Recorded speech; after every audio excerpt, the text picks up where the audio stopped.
this morning. So welcome everybody to our second Adobe Connect session of the CWFL Fellowship Program. I'm so glad you could join us this morning, this afternoon, or this evening, depending on what part of the world that you're in. We'd just love to just take a minute for a bit of prayer and reflection since we're on the heels of Easter weekend. Sister Cecilia has graciously offered to open us up with a prayer in her own language and a little bit of an English explanation for it as well. So Sister Cecilia, I will turn it over to you if you want to unmute your microphone and open us up. We would much appreciate it. Okay, can you hear me?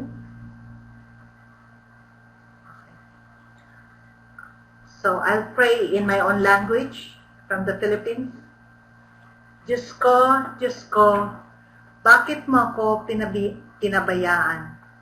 Ito ay isang nabuong taimtim na dinasal ni Kristo na hindi sumusuko sa kanyang misyon na tayo ipagtanggol sa kasalanan para tayo ay mabigyan ng bagong buhay na walang hanggan.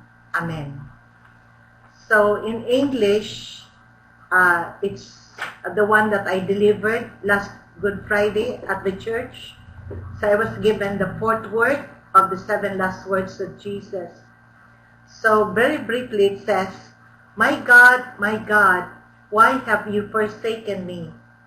This is actually a very deep prayer of complete trust and confidence in God's power, love, and mercy. A prayer of Jesus who is not giving up on his mission to save us from our sin, to give us new life, give us freedom, eternal life in heaven for all eternity. Because this is the real plan of God, the will of God for the whole world that will be saved from sin. So that's the one in English of the prayer that I just read. Thank you, Sister Cecilia. That was beautiful. And I look forward to hearing many of your prayers. Sister Cecilia was sharing a bit about that and how she presented this prayer over Easter weekend. For those of us in the Christian tradition, we just finished celebrating. It was Easter Monday yesterday, which concluded our Holy Weekend. And so I'm looking forward to our upcoming June workshop when our Muslim sisters will be able to share with us some of the prayers during Ramadan. So I'm eager and excited to kind of learn more about your traditions and prayers as well.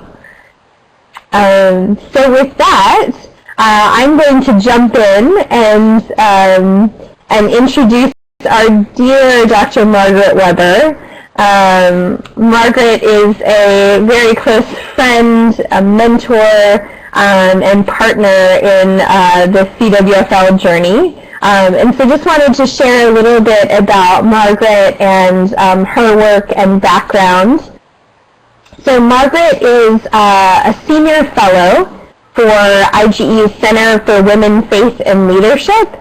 And she also serves as our chair of the CWFL Advisory Council. And I'm getting a little bit of feedback here, so I'm going to see if I can mute people's microphone. Sister Cecilia, I think I'm going to mute your microphone. There we go. Wonderful.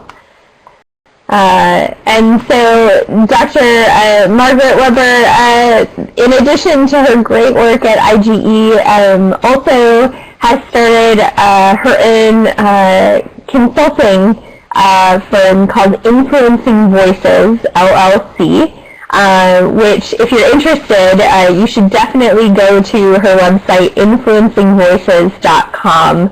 It's all about research surrounding exactly what we're going to be talking about here today, religion, gender, and identity, and also points of empowerment for that. How do we empower women to use their voices in different forums? And so definitely check out her website, and I can, in a second, type that website address into the chat box. So you can go and check that out. So prior to her role at IGE and starting her own consultancy, Margaret served as the Dean and Professor at the Graduate School of Education and Psychology at Pepperdine University, where she was able to develop some global programs. She developed the International Leadership course in the Organizational Leadership Doctoral Program, the Global Leadership Internship in the Social Entrepreneurship and Change Master's Program, and started Aliento, the Latina Center for Mental Health, which incorporates therapy in Spanish-speaking countries.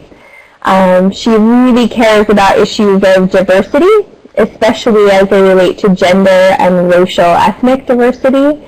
And she has initiated several projects at Pepperdine University, along with increasing the diversity of the student body, the staff and the faculty. She founded a great project called the Women in Leadership Work-Life Balance Project, which sponsors research on identity, relational style, motivation, and adaptive style. And through this project, she contributed to issues of health concerns, the role of faith, strategies for balancing work and family, global issues of women in India, Nigeria, Norway, and Iran. And also started an annual conference that features women and work-life balance in order to support women and provide them with role models for the younger generation. In addition to all this, she's also served on the board of the Union Rescue Mission in Los Angeles that serves the homeless. And she's particularly interested in women and children that have experienced trauma and abuse and find themselves homeless. So a little bit about her academic background. During her PhD program from the University of Missouri, her specialization was in education and leadership. She started her career as a teacher in a small rural community in central Illinois, especially where poverty, public housing, and lack of educational aspirations had a major impact on the opportunities for adolescent children. And so after earning her doctorate and accepting a faculty position, she continued to incorporate these social issues of housing availability and impact on the environment, mentorship, and faculty development, especially for women professionals, into her position. And she's also published very widely on many of these topics, and would be happy to pass on some of these publications to you if you're interested. So that's, just in a nutshell, a little bit about our dear Margaret. There's much more to share about her, but in the interest of time, I just pulled a few nuggets out that highlight her experience and background. And so Margaret is someone that you're going to be seeing throughout your fellowship experience. She is one of the wisest, kindest, and just very research-savvy people that I know. And so I'm very excited to introduce you to her and introduce the opening of the Religion, Gender, and Identity Dialogue. So before I turn it over to Margaret, I did want to just give you a little bit of an overview of how all of this kind of fits together in terms of, let's see, I hope I'm pulling up, oh, that's the faulty one here. Let me share the second one.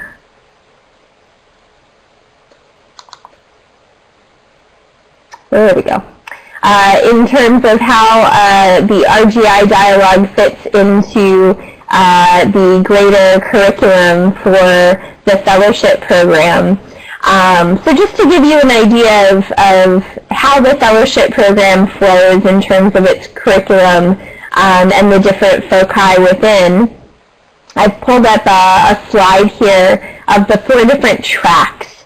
So all of the sessions that you're going to be having over the course of the fellowship program are going to fall in these 4 different foci. They are religion, gender, and identity exploration, religion, gender, and leadership development, religion, gender, and leadership advancement in peace and security, and religion, gender, and identity and organizational planning and development.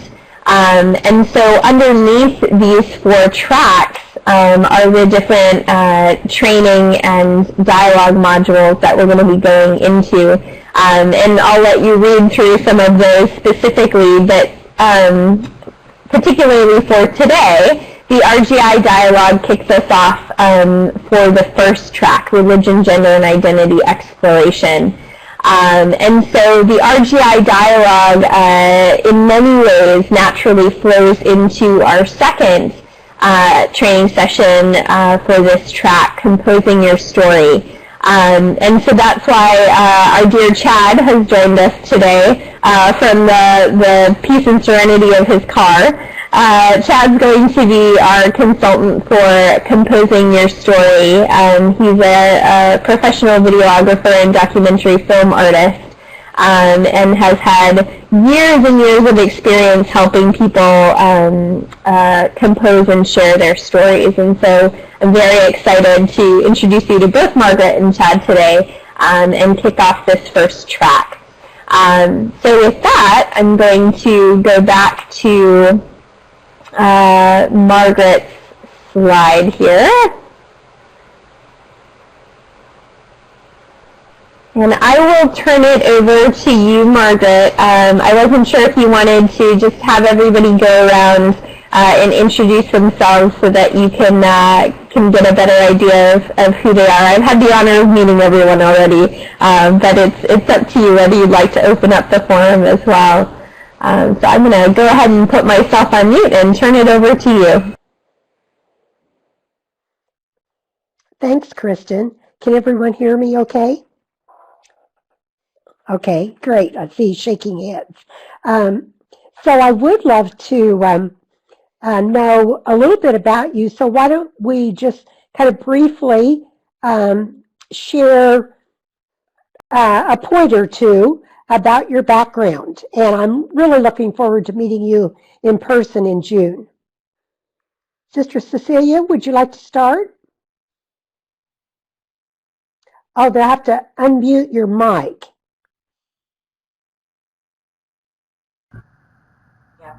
Okay, can Yes. you hear me? Yeah.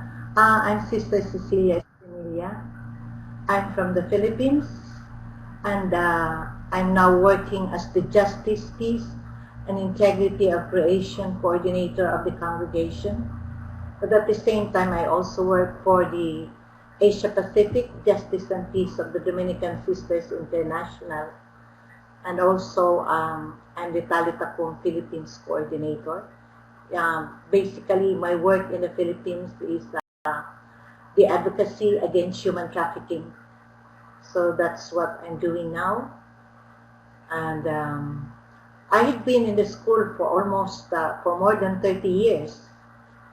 But after that, I was appointed for the Justice and Peace work. And I felt that this is my home. This is my place. I love working for the poor. I like working for people who suffer. So I'm right now, this is something that I am happy working here in the Philippines. The work is difficult, definitely. This is not easy. In fact, at the same time, we're afraid also of our lives, especially in human trafficking. Mm-hmm. But we're happy doing this. Okay, thank you. Thank you. Is it Zubaira? Unmute your mic. Hello, everyone. Good morning. Can you hear me? Yes. Can you hear me? All right. Okay. My name is Zubaira. I'm ethnically Uyghur from East Turkestan or Xinjiang Uyghur Autonomous Region of China. And I lived more than many years in other countries. Actually, first of all, I migrated to Australia in 1993 and then came to the United States in 2009 for the work of Uyghur human rights issues. Right now, I'm working for Uyghur Human Rights Project based in Washington, D.C. And my major focus is just to improving the human rights condition of Uyghur people as well as Chinese people in general. Yeah, that's what I do. Human rights research. Thank you. Sister Olga?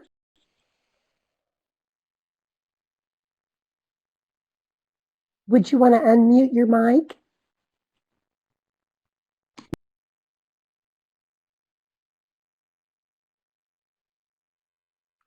Sorry. Good morning.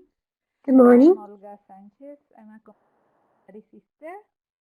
I'm from Mexico, and I worked in Brazil for 10 years with indigenous people, and now I'm here in the U.S. working with Vivat International, a faith-based NGO with consultative status at the United Nations. So this NGO is comprised of 13 religious congregations around the world. So we are bringing all the human rights violations and other issues. And I'm glad to be here. Happy to be here. Okay, thank you. Rihanna? I don't know if I said your name right. Hi. Yes, Rihanna. Yes, you did. Yeah. Hi, everyone. So my name is Rihanna. I work for an NGO called Islamic Relief Canada. It's one of the largest Muslim NGOs in the world, and I'm based in the Canada office at the minute. And I do media, I'm the media and government relations manager, but I also do a lot of policy and advocacy work, specifically around women and girls and the importance of using the Muslim faith to change attitudes and beliefs towards practices like FGM, forced marriages, and domestic violence. I'm currently based in Canada, but I was born in Barbados, which is in the Caribbean, and I lived in the UK for about 7 years before coming to Canada. Okay, thank you. Sister Robbie? I'm a Franciscan sister, which my community is based in Indiana, but I'm here in the Appalachian region of Kentucky, and I've worked in the Appalachian region for the past 23 years. Prior to that, I worked in the inner city with the homeless. In Appalachia, it's very rural and very high poverty, and I am working a lot with women in this area who are pretty much voiceless, and so trying to give them the tools to be empowered, to speak for themselves. And I have been truly blessed in this work. I've worked a lot in justice as well, and the other role that I've played is in development, raising money for these organizations.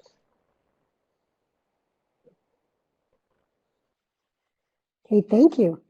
Is it Gaia? Yeah. Can you hear me? Yeah, Yes. I joined now. Can I hear the question again? Sorry for this. Yes. Just give us one little piece of background about yourself. Yeah.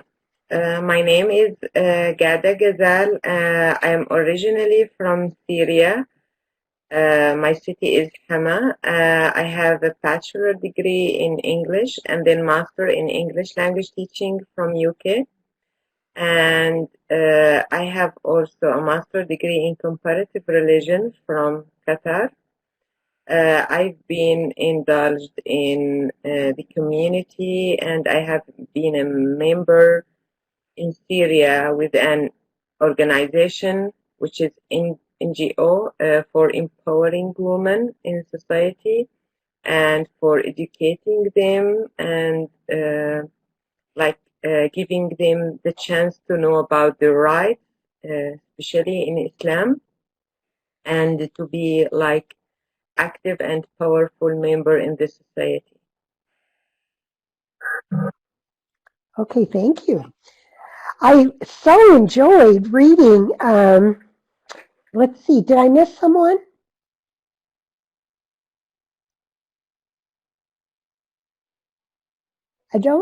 I can't hear.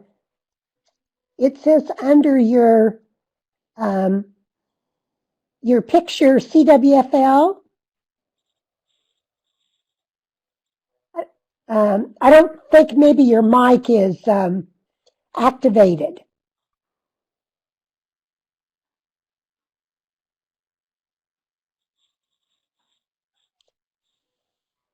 Would you want to type in the chat box?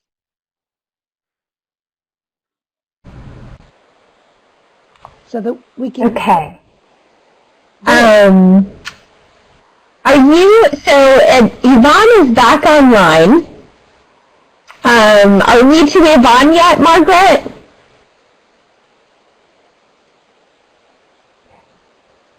Yes, we can't hear Yvonne. Yvonne, if you can go ahead and look at the top of your screen and click on that microphone icon.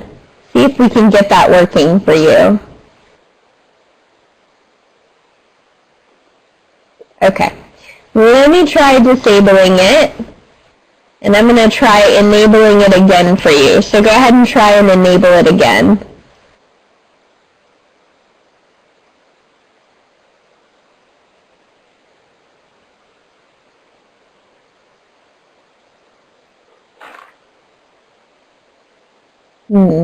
I'm not able to hear you. Is anyone else able to hear Yvonne? No. Okay. I think maybe from her computer, because the same was with me, just she has to enable the audio stick. Okay, Yvonne, let me try it one more time. We're going to try it because your webcam came on, so I'm going to cross my fingers. See if that works. So go ahead and enable your microphone.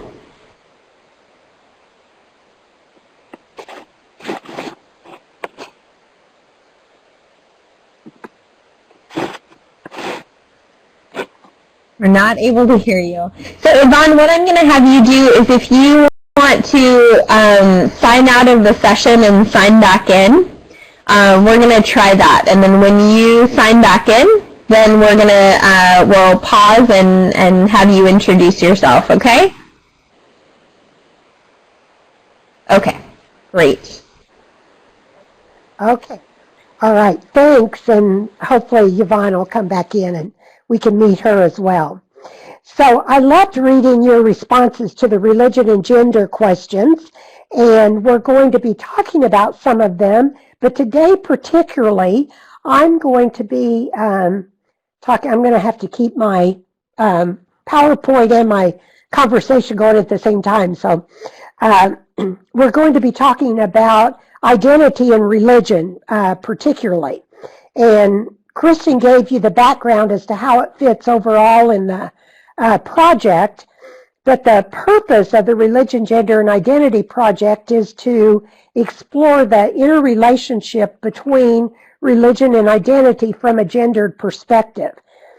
We know that our identity informs the way that we lead and how we are involved in our work in peace and security. Just as a little bit of a background, religion is how groups of people who share similar beliefs interact and work together. Faith is more individual, a search for meaning, purpose, and significance. So although we're talking about identity and religion from the macro, we're also talking about each person's individual faith and how one interacts with it. So I wanted to start with this concept of could there be a theology of gender? We have a theology of race, a theology of work. There are theologies of a lot of different aspects of our life. And theology is an understanding of the divine and also how the divine understands each of us.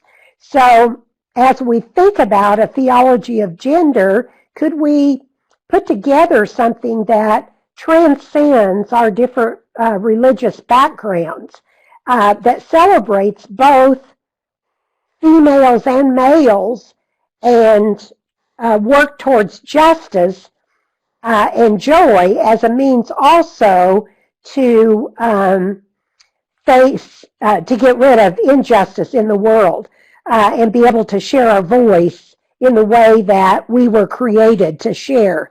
What I found in terms of theology of gender is some articles, but they all relate to service and service in terms of women.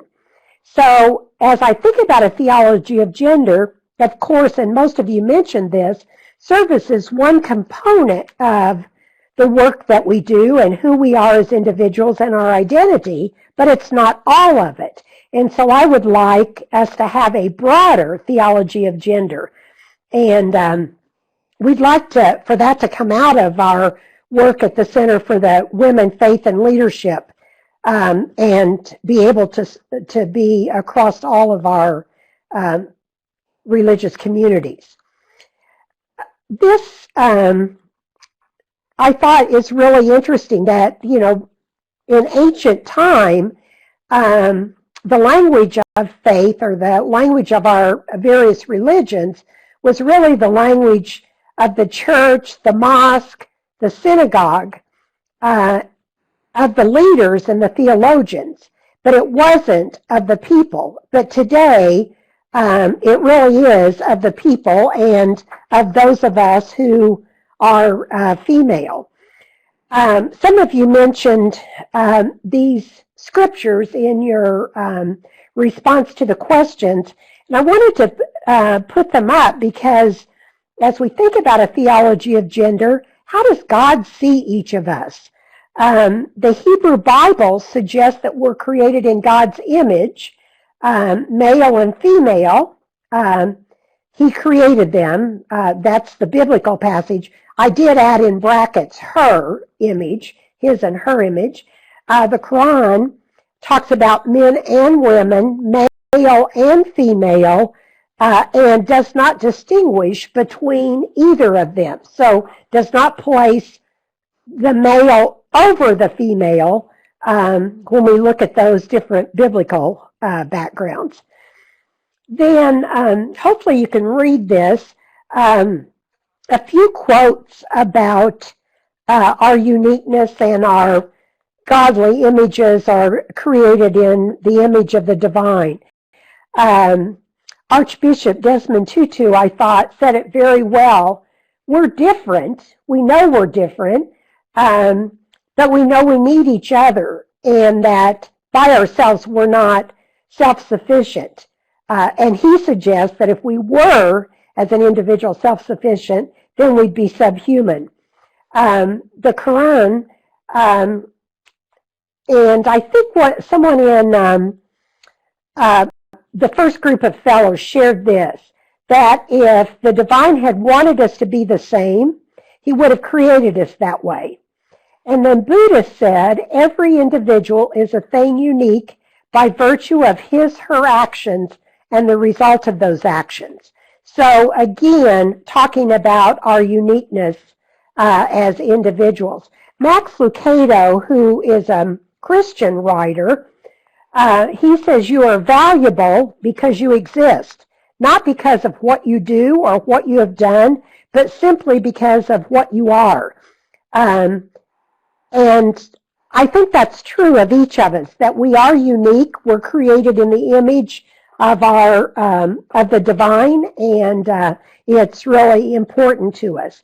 And to me, that's part of a theology of gender. It's kind of the basics of it. Let's talk a little bit about why gender matters. Someone said they can't can't hear you. I don't know if you're talking to me or one of the individuals earlier. Can you all hear me okay? Just shake your heads. Okay. All right, great. So when we talk about religion and identity formation, identity research rarely talks about religion. And yet religion is one of those aspects that does form our identity. And as I have talked to women and the Work-Life Balance Project, women talked about how their faith sustained them and made a huge difference in the way they approached their leadership. And yet, if you look at most of the scholarly research on identity, it really doesn't talk about religion. It talks a lot about culture, and we'll come back to that in a minute. And most of the identity research, as such, doesn't deal with gender either. Not a surprise, I think.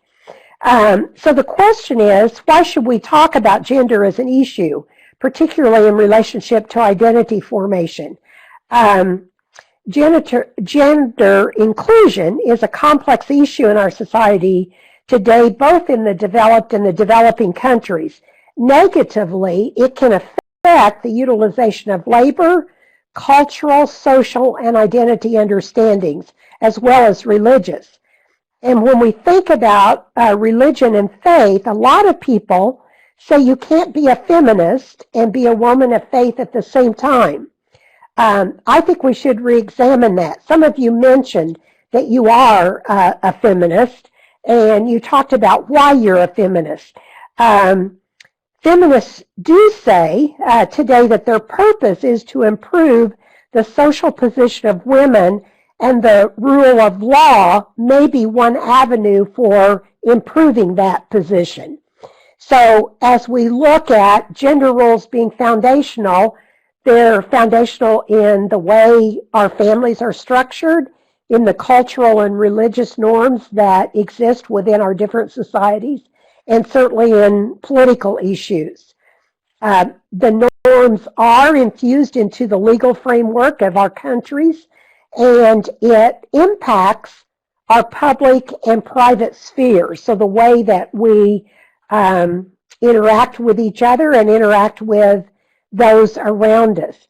I don't know whether each of you consider yourself a feminist or not. I used to say I wasn't, and I think I was coming from that first wave of feminism that was kind of the bra-burning group. But now I say I am a feminist. My faith is very much a part of that because I see my role to be an advocate for justice, particularly for women and children that don't have voice in their societies and in their culture. So again, as we talk about why it matters, many times these factors of injustice are carried out in the name of religion against women and the girl child. However, the more I understand about religion and culture, I believe that many of the injustices are socially constructed within our cultures, and religion has almost become the crutch, something that we blame it on rather than looking at what's happening within the culture and society. Girls are denied education. Young women are driven into early marriage. Some societies still cut and enslave women. Sometimes women are denied access to rights by law, even laws that exist within their society. And then we know we have a lot of gender-based violence. And I think 2 or 3 of you work in the area of human trafficking and sexualized violence. So important area to be working in. Okay, let me define gender, just so that we're talking about the same concept. The responsibilities and opportunities do not depend on whether we are born male or female, but it refers to the social constructions that define our roles and our opportunities in society. Our gender roles are based on context and can change over time. I know that's true for me, as I think back when I first started, went to college. The primary careers for women at that time were three: to become a teacher, to become a nurse, or to become a secretarial assistant, maybe an executive assistant. And careers for women today are a lot different than they were during that time. So we can see that gender roles are changing, and you could probably name several ways that gender roles are changing within your own context and how they've changed over time. Eliminating gaps in rights means improving women's situation, but at the same time, gender equality should not be equated with women's empowerment over men. I think oftentimes when we start talking about gender issues, it can be perceived that we're trying to say women are better than men. That's not the case at all. We want to talk about equity for all. And I like the term gender justice. And one of the reasons I like that term rather than gender equality, we know that biologically we're different. And so justice in that situation does change because of our biological background. So if we talk about gender justice, I think then it's a more inclusive term. You all may have different thoughts about that within your own context about how what term to use. And we see, I think, gender equity, we see gender equality, we see gender justice. We talk about social justice as well. Feel free, if you have questions, I should have said this at the beginning, to type in the chat box or even to raise your hands. And I'll try to watch the chat box to catch if your hands are raised. So gender intersects with many aspects of our identity. When we think about our identity, it's made up of a lot of factors. These factors play a role in who we are and our ability to find our voice and to think through who we are.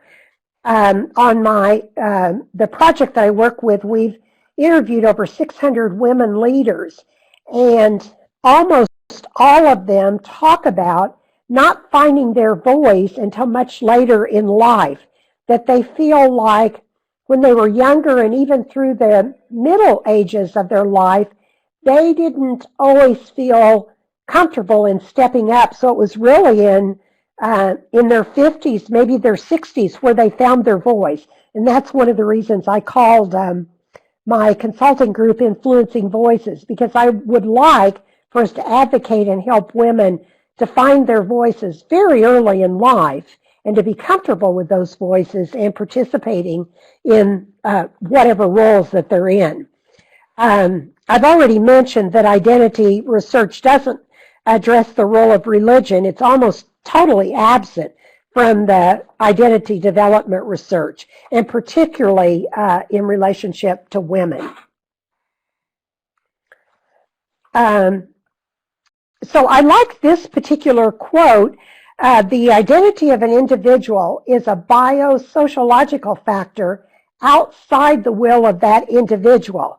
And I'm going to share a framework with you in a minute that will talk a little bit about this, but which is meaningful only when it is expressed in relation to other individuals. So identity isn't static, and for each of us, depending on where and how we're working, will influence how our identity is expressed, in particular with those around us. So I really thought this quote was particularly important.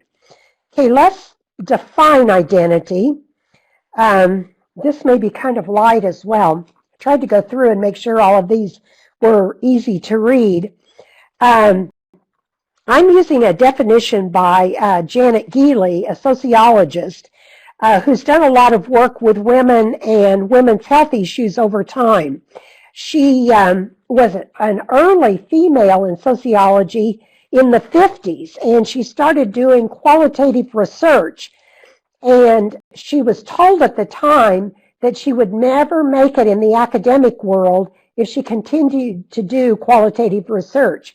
But she felt like doing qualitative research and hearing the stories of women were really important if she was going to be able to develop and understand their roles.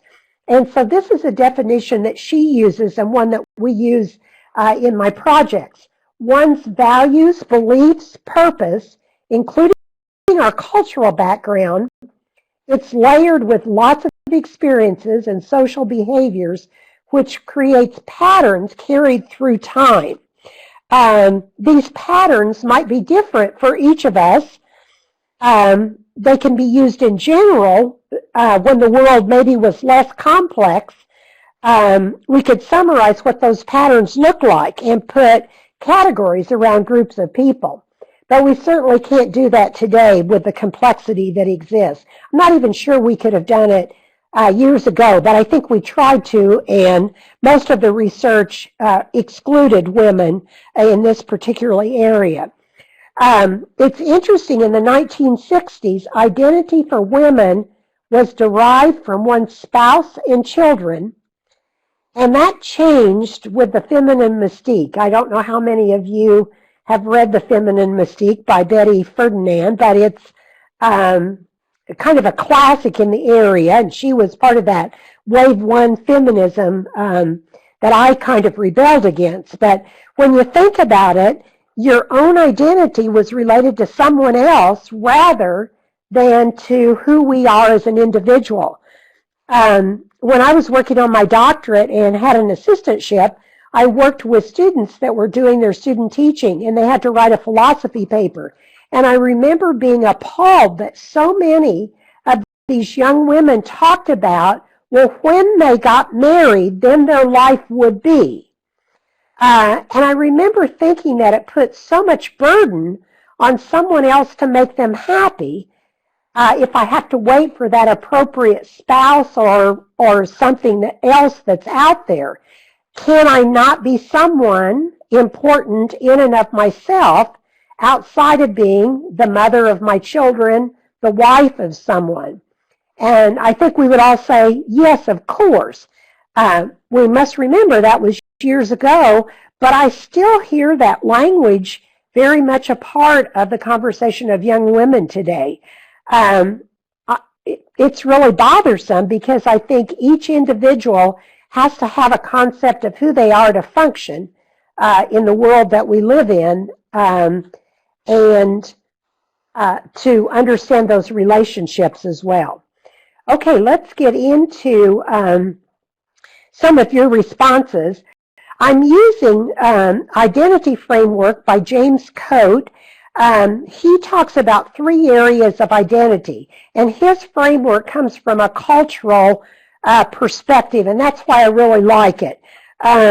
He talks about social identity, and it has 2 aspects. Ascribed, and that's what others give us, and that's really gender. So that's what others ascribe to us as maybe females. There was an interesting study I just read about in the last couple of weeks, a study that they did of 6-year-olds, boys and girls, and they asked them some questions to talk about girls and boys. Do you know that not any of them, the boys nor the girls, talked about girls being smart? They talked about girls being sweet, pretty. They talked about boys being smart, strong. 6-year-old girls today, think how early we learn our gender roles and how those then influence who we are and what we become over time. And some of the readings I was doing still talked about ascribing gender roles to women as caring and men as taking charge. So we still have some of those ascriptions for us. Then the second part of social identity, there's the ascribed and then the achieved. And the achieved is the social position that one accomplishes and how one really fits into their community. Personal identity is those experiences that are shaped by actual life experiences. So it comprises patterns of behavior that characterize day-to-day contacts among people in socializing institutions like the family and schools. And it includes both the political and economic systems and our religious systems as well. And we'll talk a little bit about that in terms of some of your responses. And then ego identity is how we handle these experiences. So we have these actual life experiences that are ascribed to us and that we've achieved, and which ones do we deem important, and how do they impact who we are and how we live our lives. So let's go to social identity. And I've already talked a little bit about it, but many of you shared that your families equally supported you and your brothers, even when society didn't always. Yet you also shared that sometimes when money was tight, boys were given priority for their education. I think all of you mentioned that there was considerable support and interest in you attending college, while at the same time, daughters were expected to marry and bear children. So from your own backgrounds, and this came, I think, both from those of you that are Catholic sisters and those of you that are Muslim sisters, that there's still expectations from society, if not necessarily from family. But a lot of you shared that your families expected that as well. Let's look at achieved. All of you talked about how important education was for your parents and for you to be educated along with your brothers. You've all accomplished to a very high level of education, probably much higher than that of others within your community. You've held prestigious positions, and I think all of you stressed how important service is to your lives. Several of you mentioned humbleness because of your beliefs. So I want to pose a question to you. Can you be humble and accept your achievements? Some of you mentioned that you hadn't really achieved much yet. And as I read your responses, I'm really in awe of who you are, your expressions of your beliefs, and your care for humanity. You've accomplished a lot, but it's very typical of women, at least from the research that I've done, to downplay their accomplishments. It doesn't suggest that we shouldn't be humble, because I believe we should be, but that we can still have belief in our accomplishments, and as we believe in them, particularly for our own identities, it's really important as we interact with others and find our voice. So I want you to just think about that question, and we'll talk more about that in June. Can one be humble and yet accept their achievements, and then how does that influence one's identity? Okay, let's talk about personal identity that are shaped by actual life experiences. I noted that several areas where your personal identity has been influenced by the culture and religion. You noted in several cases where your family supported your roles equally with your brothers, but the culture and the religion wasn't as supportive. Almost all of you commented on engaging in service. Many of you mentioned this in relationship to how your family mentored and taught you about serving those less fortunate, or how your belief system of knowing God called you to a life of service. Many commented on seeing mistreatment of others as a factor in your own development. So these actual life experiences that were important to you have influenced who you've become and the kind of work that you're doing. Yet many of you talked about society and cultural expectations for marriage. And you also talked about searching for knowledge that seemed to come from your families and the way in which they taught you and mentored you, although in some cases it came from within the school system where you attended school. So those experiences have very much influenced who you are and who you still are becoming.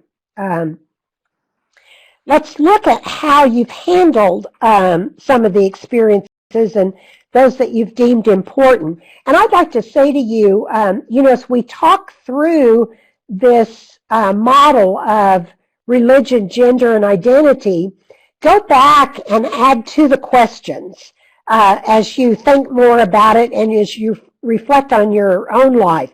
I'd like you to do that over the whole component of a fellowship, and then at the end, turn those into us, because I think it'd be interesting to see how you continue to reflect on your identity. Some of you shared that you felt like an outsider because you're of your faith or your belief system. Sometimes this was because you were a minority within the community. Sometimes it seemed like, I wasn't always sure, because I'm taking just a few answers from your questions and don't understand your full life story. But sometimes I think it was also because of your belief system, your belief in the divine and his or her will for your lives, and then how your decision processes were influenced by your beliefs to be in service to God. Some of you mentioned pivotal experiences that were major decision points in your life that you remember to this day. So those decision points that really made a difference in who you became. One of you shared that you really sort of fought against God, and as you listened to what he seemed to be telling you over and over and over again, that it took you a while before you were at peace and accepted what you believed his will for you to be, his or her will for you to be. I'm going to talk about language when we meet together in June. And you can see I use the language of Father and his in relationship to the divine, but I'm also trying to work on that language as well. Kristen has mentioned that Chad's going to help you with your stories. And I put up this slide because as we create our story about our own identity, we have a narrative. What is your narrative identity? What do you believe about the roles that have been ascribed to you and then what you've achieved? I want to share, we recently attended a graduation of my great nephew, and amazing young man, just graduating from high school, been homeschooled all of his life with his older brother and older sister. But I thought it was interesting, as a part of the celebration, his father gave him a beautiful sword as a symbol of his passage into manhood. At his older sister's graduation, there was no mention or celebration of her passage into womanhood and what that even meant. Levi spent quite a bit of time talking about what it meant to pass into manhood. So I actually asked both of them about Kristen's celebration, and they told me, well, she had a sweet tea party when she turned 16. We live out our stories. What kind of narrative did Kristen hear, is she hearing, and that of her brothers, who both received swords as a symbol of their passage into manhood, but there was really no conversation about her passage into womanhood. So what kind of stories do we hear, those that are ascribed to us, And how do we use them to create that narrative about ourselves? Is it positive? They do say that women tend to think of the negative things in their lives, and they listen to those experiences, or they take major priority within their lives rather than thinking about their own accomplishments. Research suggests that women wait until they have 100% of the qualifications to apply for a position and often are overqualified. So it's about that narrative story that's confidence in our identity. So over the next few weeks, as you're completing some interviews with leaders and hearing their narratives, we hope you'll give thoughts to your own success and failures, and those that you hear, the successes and failures, as you listen to some of these women or some of these leaders on their life journeys, both women and male. You're going to be writing your narrative, so think about those pivotal moments and how you would describe your own identity. If you had to finish this, and why don't you just type in the chat box, how would you describe yourself? I am. And just write down some characteristics of who you are. I would indicate I'm a child of God. I would probably also start with, I'm a daughter, I'm a mother, I'm a spouse, I'm a grandmother, but I'm also a professional, and I'm an introvert, so I tend to stand back and wait while the extroverts share their experiences. Okay, Kristen, you said you're small but strong. I think I'm pretty independent. I like challenges. I really have a heart for those that have experienced some kind of violence in their life. I see that several of you are typing, so I'll just wait a minute to see. Okay, you're part of the Anglican tradition. Faithful, passionate, a sister creative, unique, independent, a wonderful woman, compassionate, important, excellent, full of power, a professional, independent, family-oriented, daughter, strong, sister, good.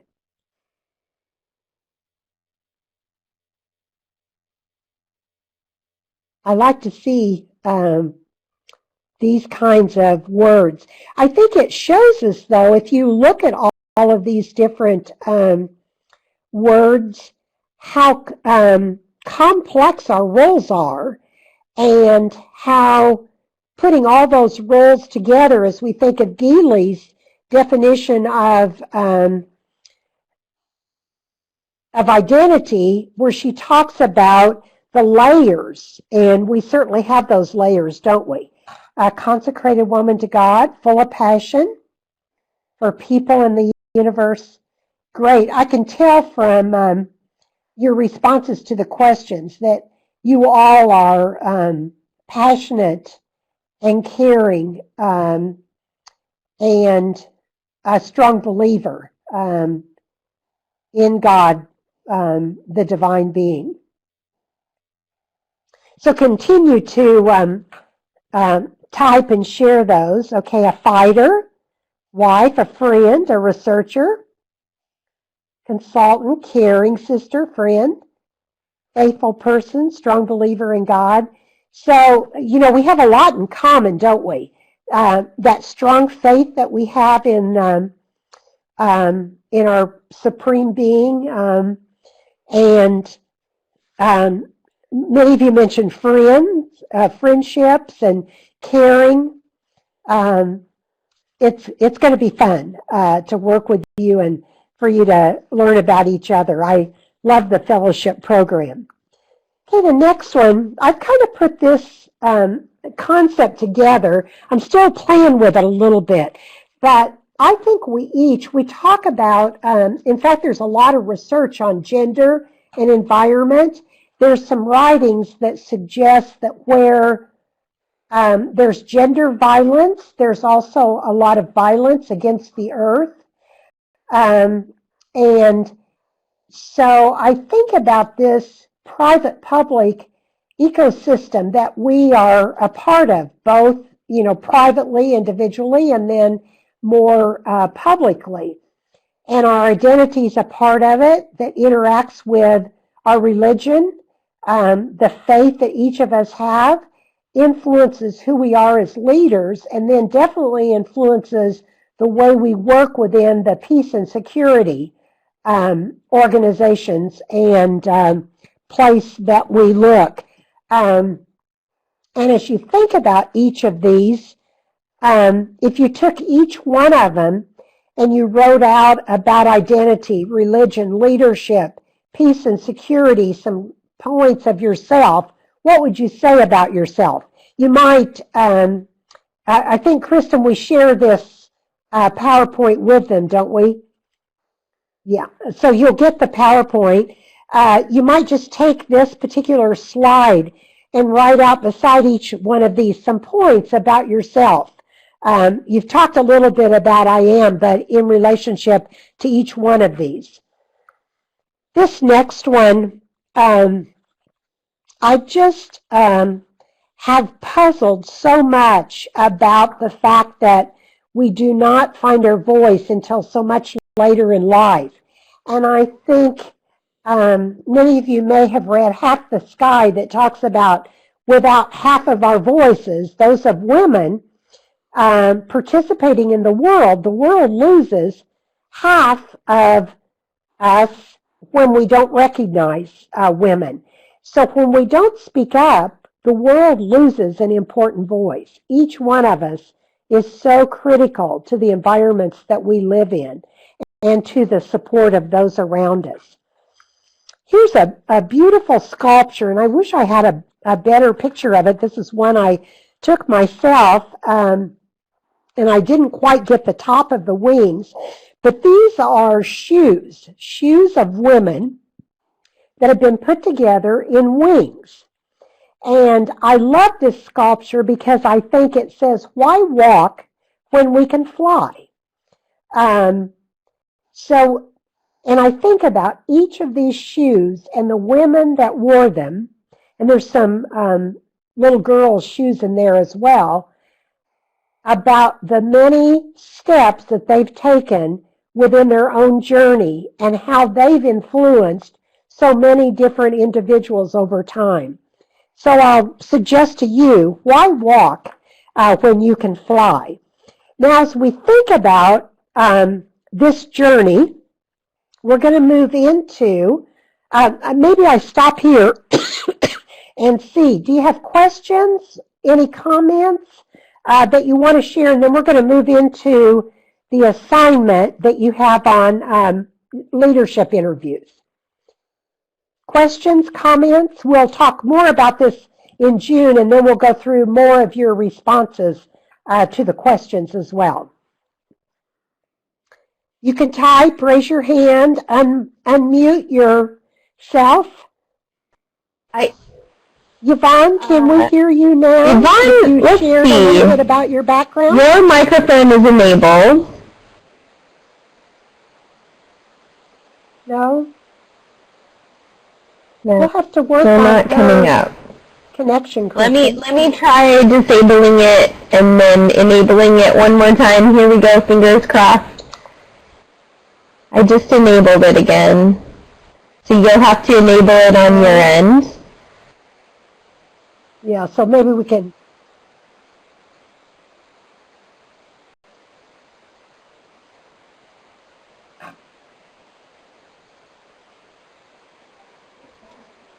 No.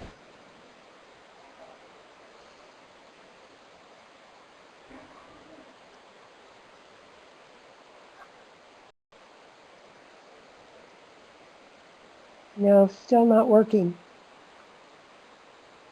Okay. No comments or questions?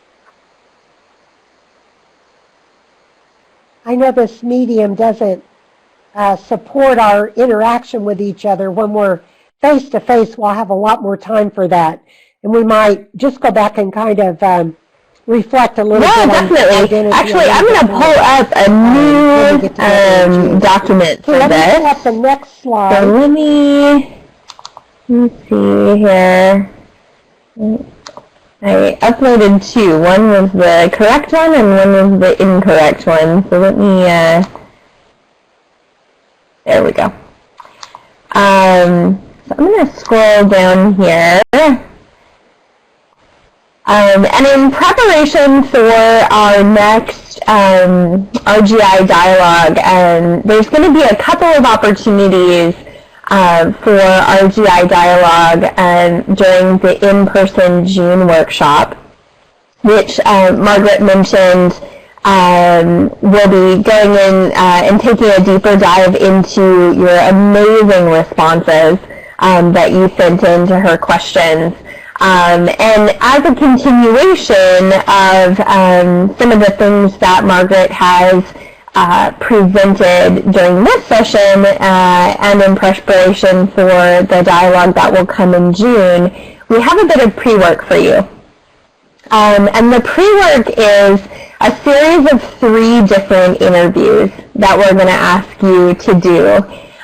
We're going to ask you to interview 3 individuals whom you consider successful in their leadership. And we'd like the makeup of those individuals to be 2 women and at least 1 man, just to give a little bit of gender diversity within that pool. And so what we're going to ask you to do is either to do these interviews face-to-face or on Skype or FaceTime for those of you who have iPhone platforms. And then you're just going to submit your notes to that CWFL Fellowship at globalengage.org email address by Monday, May 29th. And the notes don't have to be anything fancy. They can just be, a simple bulleted list of the main highlights from that interview. But just to give us an idea of some of the insights that you're going to be bringing to the table. Because what we're going to do is actually on Wednesday evening of that week in June, we're going to be gathering with some of the students on the Pepperdine campus who are also going to be doing interviews within their networks and having a larger dialogue with them. They have a pretty diverse student body this year. And so we thought it would be a really good opportunity, since we're going to be on the Pepperdine campus, to have a larger dialogue with some of the students that are living there for this semester.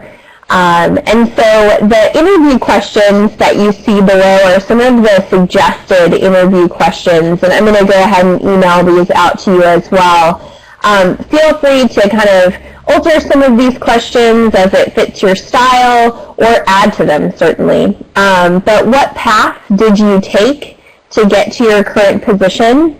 What have been your major successes in life? What have been your major failures in life? And how has your gender, culture, and or faith factored into your experiences of success and failure? And finally, what recommendations would you have for an individual as they're developing their goals for career formation and or for leadership development? And so I'm really excited to hear a little bit about what comes out of your interviews with the 3 individuals that you identify, and to see kind of how this flows out of the RGI dialogue. Both that you're going to be having with Margaret at the beginning of the week, and also with the Pepperdine students during midweek dialogue. So are there any questions surrounding that assignment, or any comments there? And go ahead and type in the chat box, or come up on audio.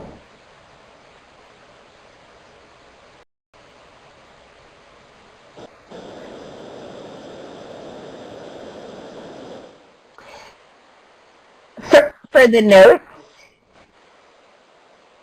you know, whatever, I don't really like, you looking just for you like know, one pager really or stringent requirements for a lot of this stuff because you guys are all leaders in your own right, in your own one sectors. page on each? The purpose of the notes is just to give us a general idea of the major insights that you've taken away from the interview, but also to help you remember what some of those things are, because when we enter into the larger dialogue, it might be helpful for you to also have those notes in front of you just to remember what some of those insights were. So no requirement on length or detail, just whatever kind of, you know, gives justice to your interview and helps you remember some of those insights.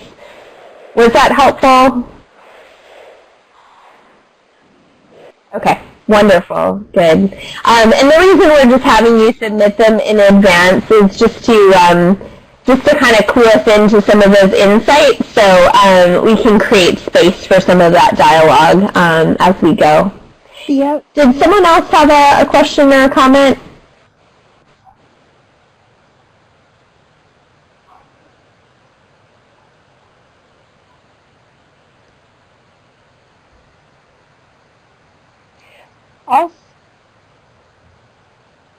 I was going to share, Kristen, that also as you do these interviews, we didn't really ask you to do this, but reflect on your own responses to these questions, particularly after you do the interviews with the leaders. What things are similar, what are different with what your own experience is. Sister Cecilia, I see you raised your hand. Go ahead whenever you're ready.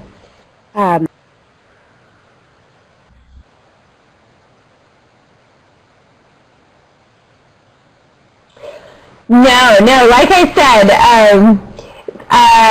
there's no strict kind of stringent requirements for a lot of these things. These interviews are really just to give you some insight into how different people within your network view their own leadership and view success and failure. So, you know, however long you want to take it to get the insights that you feel are helpful for you, that's how long your interview will be. So no length requirement.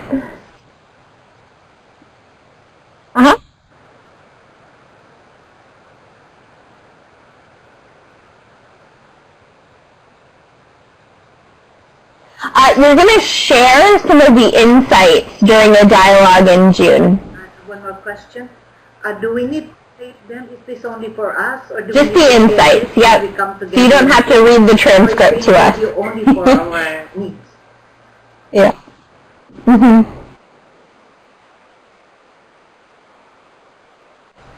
Any other questions about it? I see you're typing here.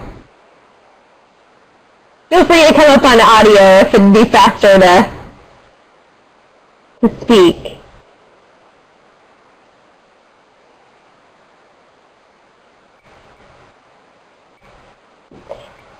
All right. Let's see. Okay. Wonderful. I know we are right up against the edge of that 10:30 timeline, so we're gonna hopefully end on time here. So if there's no other questions or comments about the June dialogue questions in preparation for our GI in June, I just wanted to send a reminder about the May Adobe Connect session. So we have a May session coming up on composing your story. So just as a reminder, that's going to take place on May 16th. Same time as today, 9 to 10:30 a.m. Eastern Standard Time, USA. So if you look at the orientation packet that we sent you, that our Dear Nassim sent you, you'll see the link for that Adobe Connect session within the seminar schedules. And then be on the lookout for a reminder / pre-work email for that May session as well. Looks like Sister Olga is typing something, not sure if that's a question or a comment. but I will go ahead and wait for that. Looks like it was a comment. Wonderful. Any other questions about anything that we've talked about here today?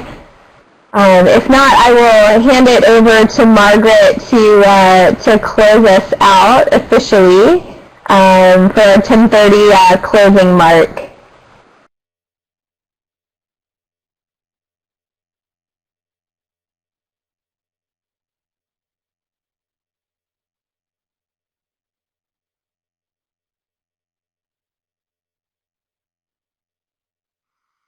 I just want to thank you all for sharing the information that you shared in the questionnaires. I took my mic off, so hopefully you can still hear me okay.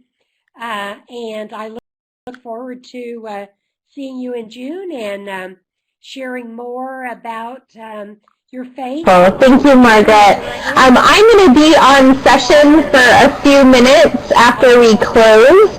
If anybody has any additional questions or comments, Sister Cecilia, I see that you have your hand raised. Go ahead if you have a question or a comment.